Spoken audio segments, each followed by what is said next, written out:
നമസ്കാരം, ഞാൻ മൃണാൾ. ഇദ്ദേഹത്തിനെ എവിടെയോ കണ്ട പോലെ ഇല്ലേ? ആരെയോ പോലെ ഉണ്ട്. അതെ, ഏതോ പരിചയം. മമ്മൂട്ടിയെ ചോദിക്കാൻ ബാക്കി. ഞാൻ എവിടെയോ കണ്ട ഒരാളെ പോലെ. പറഞ്ഞോ, തോന്നുന്ന കാര്യം നമ്മൾ ഫ്രീ ആയിട്ട് സംസാരിക്കല്ലേ. തൃശ്ശൂരുള്ള, ഞാൻ തൃശ്ശൂരാണ്. അതെ, നമ്മുടെ ഒരു കേസിലൊക്കെ ആരാണ് പേരറിയോ? ഒരു സെക്യൂരിറ്റി ഒക്കെ ആയിട്ട് ബന്ധപ്പെട്ട നിഷാം. ആരാ? അയാളുടെ മുഖച്ഛായ ഉണ്ടോ? അങ്ങനെ തോന്നുന്നു. ആ, നിഷാമിൻ്റെ ഇളയ ബ്രദറല്ലേ? മുഖച്ഛായ ഉണ്ടായിരിക്കില്ലേ? സ്വന്തം ബ്രദർ. നിങ്ങളുടെ വലിയൊരു ബിസിനസ് ഫാമിലിയാണല്ലോ ട്രഡീഷണൽ ആയിട്ട്. പിള്ളേർക്ക് ഇപ്പോൾ ഭയങ്കരമായൊരു താല്പര്യമുണ്ട് റിച്ചാവും.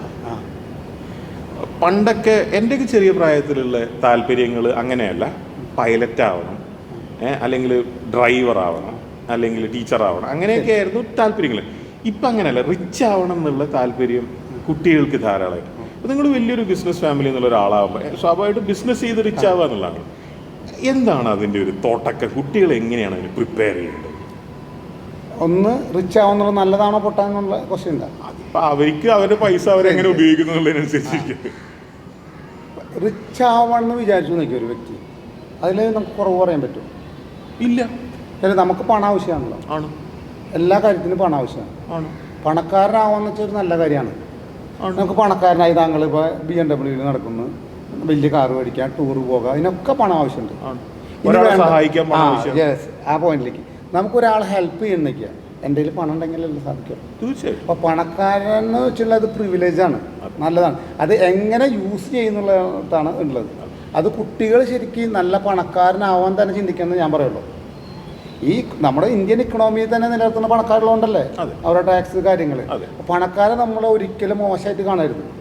വ്യക്തികളുടെ അടിസ്ഥാനത്തിലായിരിക്കും കാണണം. അല്ല, അവർ അധ്വാനിച്ച് പണം ഉണ്ടാക്കുന്നത് നല്ല കാര്യമല്ല. നല്ല കാര്യമല്ല. ഒരുപാട് പേർക്ക് ജോലി കിട്ടും അല്ലേ? എൻ്റെ കാര്യമല്ല പറഞ്ഞത്, ഞാനല്ല. ഒരു പണക്കാരെന്ന് പറഞ്ഞാൽ നല്ലതാണ് ആക്കുന്നത്. പക്ഷേ ഏത് ഘട്ടം വരാം, ഏത് കാര്യം വരാം, അത് പിന്നെ അടുത്ത സ്പിരിച്വാലിറ്റിക്കൊക്കെ കടക്കുമ്പോഴാണ്. ഞാനൊരു ഘട്ടമായി, ഞാൻ പണം ഉണ്ടാക്കി, അത് കഴിഞ്ഞിട്ട് വീണ്ടും പണത്തിൻ്റെ പിന്നാലെ പോകുമ്പോഴുണ്ടല്ലോ ഡിസയർ എന്ന് പറഞ്ഞ സാധനം. അപ്പോൾ കുറച്ച് പ്രശ്നങ്ങൾ, ആർത്തി വേണ്ടി അതിലാണ് പ്രശ്നം വരുന്നത്. അപ്പോൾ ഈ കുട്ടികളോട് പറയുമ്പോൾ നമുക്ക് അതിലേക്ക് എത്തണ്ട. അവർ പണം ഉണ്ടായതിനു ശേഷമല്ലേ ഈ ആർത്തിക്ക് വരുന്നുള്ളൂ. അവർക്ക് ബിസിനസ്സുകാരനാവാൻ വേണ്ടിയിട്ട് അവൻ ശ്രമിച്ചുകൊണ്ടിരിക്കണം. അപ്പോൾ ഏറ്റവും ആദ്യം എല്ലാ മോട്ടിവേഷൻ സ്പീക്കേഴ്സ് പറയുന്ന കാര്യം തന്നെ പണക്കാരനാവാൻ you must have a goal അല്ലേ? എന്താണ് ഗോൾ സെറ്റിംഗ് എന്ന് വെച്ചാൽ? Bring the future into the present so that we can do something about it right now. ഫ്യൂച്ചറിൽ നമുക്ക് ഫ്യൂച്ചറിൽ പോയിട്ട് എന്തെങ്കിലും ചെയ്യാൻ പറ്റുമോ? ഇല്ല. ഇപ്പോൾ ചെയ്യാൻ പറ്റും. അപ്പോൾ ഫ്യൂച്ചർ എന്താണെന്ന് കണ്ടിട്ട് നമ്മൾ ഇന്ന് പ്രവർത്തിക്കുക, അതാണ് ഗോൾ സെറ്റിംഗ്, ഏറ്റവും സിമ്പിളായിട്ട് പറയുന്നത്. അപ്പോൾ അതിന് വേണ്ടിയിട്ടുള്ളത് ഗോൾ സെറ്റിംഗ് എന്തായാലും വേണം. ഞാൻ ആരാവണം, എന്താവണം, എന്തൊക്കെ നേടുന്നുള്ളത്. പിന്നെ രണ്ടാമത്തെ ക്വസ്റ്റ്യൻ വേണം, റിയാലിറ്റിയുടെ ബേസിലാണോ? അത് ഓട്ടോമാറ്റിക് ഗോൾ സെറ്റ് വരുമ്പോൾ വലിയ ഇതെന്താ പ്രശ്നം വെച്ചാൽ വലിയത് ചിന്തിച്ചാൽ തന്നെ നമ്മൾ എത്തുള്ളൂ. മിക്ക ആൾക്കാർക്കുള്ള പ്രോബ്ലം എന്താണെന്ന് അറിയാം, അവർ സക്സസ് ആവും എന്നിട്ട് വിജയിക്കുന്നില്ല.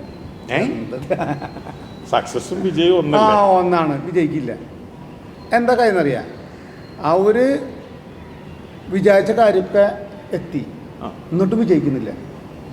മനസ്സിലായില്ല. എന്താ കാര്യം? ഞാൻ ഈ ഗോൾ സെറ്റ് ചെയ്യുമ്പോൾ ചെറിയ ഗോൾ അവർ സെലക്ട് ചെയ്യും. അപ്പോൾ അവർ ചെയ്ത ഗോൾ അച്ചീവ് ചെയ്തു, എന്നിട്ടും ആ ഫണ്ട് പോരാ. അപ്പോൾ നമ്മൾ ഗോൾ സെറ്റ് ചെയ്യുമ്പോൾ വലിയ ഗോൾ സെറ്റ് ചെയ്തൂടെ? അതാണ് ചോദിച്ചത്. ആ ഗോൾ അച്ചീവ് ചെയ്തിട്ടും നമ്മൾ വിജയിക്കുന്നില്ല. നമ്മളെന്താ? Because we decide to be a smaller goal. Goal set ചെയ്യുമ്പോൾ വലിയ ഗോൾ സെറ്റ് ചെയ്യുക. അപ്പോൾ തന്നെ ഏറ്റവും ഫസ്റ്റ് ഇതല്ലേ സക്സസ്ഫുൾ ആവാനല്ല ഏറ്റവും ലക്ഷണം വലിയ തന്നെ സെറ്റ് ചെയ്യണം. ഇപ്പോൾ ഒരാളൊരു ഗോൾ സെറ്റ് ചെയ്തു. ശരി. ഇപ്പോൾ ഞാനാണ് ഇത് സെറ്റ് ചെയ്യുന്നതെന്ന് വിചാരിക്കുക. ഞാനിപ്പോൾ മഹാരാജാസ് കോളേജിൽ ഡിഗ്രിക്ക് പഠിക്കുന്ന ഒരാളാണെന്ന് വിചാരിക്കുക. ശരി. എൻ്റെ പകുതി പ്രായത്തിലുള്ളവരാണ് സത്യത്തിൽ പഠിക്കുക. പക്ഷെ എന്നാലും ഞാൻ പഠിക്കുകയെന്ന് വിചാരിക്കുക. അപ്പോൾ ഞാൻ ഒരു ഗോൾ സെറ്റ് ചെയ്യാം.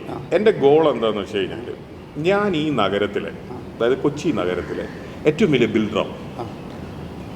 അതൊരു ചെറിയ ഗോളല്ലല്ലോ, കുറച്ച് വലിയൊരു ഗോളാണല്ലോ. അപ്പോൾ എനിക്ക് ആദ്യം വേണ്ടത് ഇതിനെക്കുറിച്ച് പഠിക്കുക എന്നുള്ളതല്ലേ. അപ്പം ഞാനിപ്പോൾ കൊച്ച് ഹൗസ് ചിറ്റിലപ്പള്ളിയുടെ അടുത്ത് പോയിട്ട് എങ്ങനെയാണ് കെട്ടിടം കിട്ടുക എന്ന് ചോദിച്ചു കഴിഞ്ഞാൽ അയാൾക്ക് പറഞ്ഞു തരാനുള്ള നേരം ഉണ്ടായിരുന്നില്ലല്ലോ, ഭയങ്കര തിരക്കുള്ള ആളല്ലേ. ഇപ്പോൾ ഗാലക്സി ഹോം ഉണ്ട്, അസെറ്റ് ഉണ്ട്, ഒരുപാട് ബിൽഡേഴ്സ് ഉണ്ട്, ഒരുപാട് പേരുണ്ട്. അപ്പം അവരുടെ ഓഫീസിൽ പോയിട്ട് ഇങ്ങനെ ഡോറിൽ മുട്ടിയിട്ട് എന്നെ ഇത് പഠിപ്പിക്കുക എന്ന് പറഞ്ഞു കഴിഞ്ഞാൽ അവർക്ക് അതിന് നേരവും ഇല്ല, അവർക്ക് അതിനുള്ള സൗകര്യവും ഇല്ല. ഞാൻ എങ്ങനെയാണ് എന്ത് ഗോളായാലും ഞാൻ എങ്ങനെയാണ് അതിനെക്കുറിച്ച് പഠിക്കുക, ഇവിടെ പോകും ഞാൻ. നമ്മളിപ്പോൾ വേറെലിക്കാൻ പോകുന്നില്ല, ഞങ്ങൾ ബിൽഡറാവണമെന്ന് വെച്ചിട്ടുണ്ടെങ്കിൽ ഏറ്റവും നല്ല ബിൽഡറാവണമെന്ന്. അപ്പോൾ പഠിക്കുന്നതിന് മുമ്പ് നമ്മളെപ്പോഴും വെറുതെ ഒരു മോട്ടിവേഷൻ സ്പീക്കേഴ്സ് ബാക്കിയുള്ളവർ പറഞ്ഞ കേൾക്കാണ്ട് ഈ റിയാലിറ്റിയിൽ അച്ചീവ് ചെയ്ത ആൾക്കാരുടെ സ്റ്റോറി ഉണ്ട്. ഏത് അവർ ചിലപ്പോൾ യൂട്യൂബിലൊക്കെ വളരെ വിരളായിരിക്കും, പക്ഷേ അവരുടെ സ്റ്റോറീസ് വായിക്കാം എങ്ങനെ റിയലായിട്ട് അച്ചീവ് ചെയ്തു. ബുക്സ് ഉണ്ടായിരിക്കും. അപ്പോൾ നമ്മൾ സെലക്ട് ചെയ്യുന്ന അടുത്താണ് പ്രധാനമായിട്ടുള്ള കാര്യം, ആരെയാണ് നമ്മൾ ഫോളോ ചെയ്യുന്നത്. അപ്പോൾ റിയാലിറ്റീനെ ബേസ് ചെയ്ത് എത്തിയുള്ള ആൾക്കാരുണ്ട്. അപ്പോൾ ചിറ്റിലപ്പള്ളി നല്ല ഉദാഹരണമാണ്. അദ്ദേഹം ബിൽഡറായിട്ട് വന്നിട്ടുണ്ട്. അയാൾ സക്സസ്ഫുൾ ആവാൻ എന്തൊക്കെ ചെയ്തു. നമ്മളൊരു സക്സസ്ഫുൾ ആവാൻ ഓട്ടോമാറ്റിക്കായി ചെയ്തിട്ടുണ്ടെങ്കിൽ 100 വർഷം എടുക്കും. അവർ ചെയ്ത കാര്യങ്ങൾ നമുക്ക് കുറേ പഠിക്കാൻ പറ്റും, 4 or 5 ചെയ്യുമ്പോൾ എപ്പോഴും കാര്യം കേരളത്തിലെ മാത്രമല്ല ഇന്ത്യയിലെ ഏറ്റവും ബിൽഡേഴ്സിനെ കുറിച്ച് പഠിക്കുക. വേൾഡിലെ ഏറ്റവും നല്ല ബിൽഡേഴ്സ് ഏതൊക്കെ കാര്യങ്ങൾ ഉപയോഗിച്ചിട്ടാണ് ദുബായ് പോലുള്ള സക്സസ് ആയത്, എങ്ങനെയാണ് അവരുടെ ഡ്രോബാക്സ് എങ്ങനെയാണ്, ഒരു പ്രശ്നങ്ങൾ വരുമ്പോൾ സോൾവ് ചെയ്തത് എന്താണ്, അതവർ നോക്കിക്കൊണ്ടിരിക്കുകയാണ്. അപ്പോൾ വായിക്കുക അല്ലേ, വായന മാത്രമല്ല, അവരെ വായിക്കുക, അവരെ വീഡിയോസ് കാണാം. ഇതിലൊക്കെ യൂട്യൂബ് നല്ലതാണ്. നമ്മൾ സെലക്ട് ചെയ്യണം, അവർ ബുക്സ് വായിക്കുക. പിന്നെ നമുക്ക് വിജയിച്ച ആൾക്കാർ നമ്മുടെ ചുറ്റുപാടുണ്ട്. അവർ കുറേ വെറുതെ ഇരിക്കുക. അവരെ അറിവും കാര്യങ്ങളും വെച്ചിട്ട് നമ്മളോട് ഒരാൾ ചോദിച്ചാൽ അവർക്ക് ഭയങ്കര ഫാഷനെ പറഞ്ഞു കൊടുക്കാൻ. നമ്മളൊരാളോട് പോയി ചോദിച്ചിട്ട് ചിറ്റപ്പള്ളി തന്നെ അവിടെ ഇരിക്കുകയാണ്, ഫ്രീ ടൈമിൽ നമ്മൾ 4-5 പ്രാവശ്യം പോയി കഴിഞ്ഞാൽ നമ്മളോട് ഞാൻ പോയി ചോദിച്ചു നിൽക്കുക, എന്നോട് പറയില്ല എന്നെന്താ നമ്മളെങ്ങനെ തീരുമാനം ഏത് മാനദണ്ഡം വെച്ചിട്ടാണ് പറഞ്ഞു തരില്ല. ശരിയല്ലേ, അദ്ദേഹം പറഞ്ഞു തന്നില്ല. 10 പേര് വേറെ അല്ലേ. വിജയിച്ച ആൾക്കാർക്ക് ഷെയർ ചെയ്യാൻ ആഗ്രഹമുണ്ട്, പക്ഷേ റിട്ടയറായ ആൾക്കാരുണ്ട്. അവരെ അടുത്ത് പോയിട്ട് നമുക്ക് ഏതൊക്കെ ഡൈമെൻഷനിൽ പോയി കഴിഞ്ഞാൽ അച്ചീവ് ചെയ്യാമെന്ന് നമ്മൾ നോക്കണം. ശരിയാ. എന്നോട് ഒരു IPS ഓഫീസർ പറഞ്ഞിരുന്നു, ഈ സിവിൽ സർവീസ് പരീക്ഷ എഴുതുന്ന കുട്ടികളില്ലേ, അവർക്ക് ഞങ്ങളോട് വന്ന് ചോദിച്ചൂടെ, ഞങ്ങൾ ഈ പരീക്ഷ എഴുതി പാസ്സായിട്ടാണല്ലോ IPS ആയത്, ഞങ്ങളടുത്ത് വന്ന് ചോദിക്കാൻ പാടില്ലേ എങ്ങനെയാണ് എഴുതുന്നത്, ആരും വന്ന് ചോദിക്കൂല അത്. പിന്നെ ബിലീഫ് എന്ന് പറഞ്ഞ സംഭവമുണ്ട്. ബിലീഫ്, വിശ്വാസം തമ്മിൽ. ബിലീഫ് ഈസ് എൻ എൻജിൻ പിന്നെ മോട്ടോർ ബോട്ട്. ഒരു മോട്ടോർ ബോട്ട് എൻജിനില്ലെങ്കിൽ എന്താവും, അതിങ്ങനെ ഒഴുകി ഇങ്ങനെ നടക്കും. എൻജിനുണ്ടെങ്കിൽ ആ ബിലീഫ് നമുക്ക് എന്നുണ്ടാവും, ഞാൻ എത്തിച്ചേരും, ഞാൻ നമ്പർ 1 ആവും എന്നുള്ള ബിലീഫ് ഉണ്ടാവും. അപ്പോൾ നമ്മൾ ഇന്ത്യയിൽ നോക്കുമ്പോൾ 2ാം 3ാം സ്ഥാനത്തിൽ എത്തിക്കോട്ടെ. ഒരു ബിൽഡർ ആവണം എന്ന് പറഞ്ഞു കഴിഞ്ഞാൽ അവർ ചെയ്ത് അതേ പാറ്റേൺ ചെയ്ത് കഴിഞ്ഞാൽ അവരെത്തില്ല, ഫസ്റ്റ് ചെയ്യുക ആൾക്കാരെ എത്തുള്ളൂ. അതിൽ തന്നെ ഈ ബേസിക് കാര്യങ്ങൾ പഠിച്ചു കഴിഞ്ഞിട്ടുണ്ടെങ്കിൽ അവർ പുതിയ കാര്യങ്ങൾ ചെയ്യുന്നത് അവരെ കാലഘട്ടത്തിൽ ചെയ്തിട്ടുണ്ടാവും. സാധാരണ ആൾക്കാരൊക്കെ വില്ലണ് കെട്ടി, ഞാൻ എന്താ ചെയ്തത്, ഞാൻ അപ്പാർട്ട്മെൻറ്റ് കെട്ടി ഈ സ്പേസിൽ മേലേക്ക് ആക്കി പുതിയ ചിന്തിച്ചു. അതേമാതിരി നമ്മൾ ചിന്തിക്കണം, ഇനിയുള്ള കാലഘട്ടത്തിൽ ഏത് ടൈപ്പിൽ ചെയ്താലും നന്നാവും, ആരും ചെയ്യാത്ത ടൈപ്പിൽ. പക്ഷേ it must be based on reality. വെറുതെ ബബിൾസ് അല്ലാട്ടോ പറയുന്നത്. ആ ബിലീഫ് ഉണ്ടാവണം, ഐഡിയ ഉണ്ടായിരിക്കും. പിന്നെ ഒരു ബിസിനസ്സിലേക്ക് പോകുമ്പോൾ ആദ്യം അറിയേണ്ട കാര്യം തടസ്സങ്ങൾ വരും. ഉണ്ടാ കോർപ്പറേഷന് പോയ തടസ്സം, ഏതിൽ പോയാലും തടസ്സങ്ങളുണ്ടായിരിക്കും. മൊമെൻറ്റം വേണം ബിസിനസ്സിൽ. ബിസിനസ് എത്താനുള്ള ഏറ്റവും മെയിൻ പോയിൻ്റാണ്.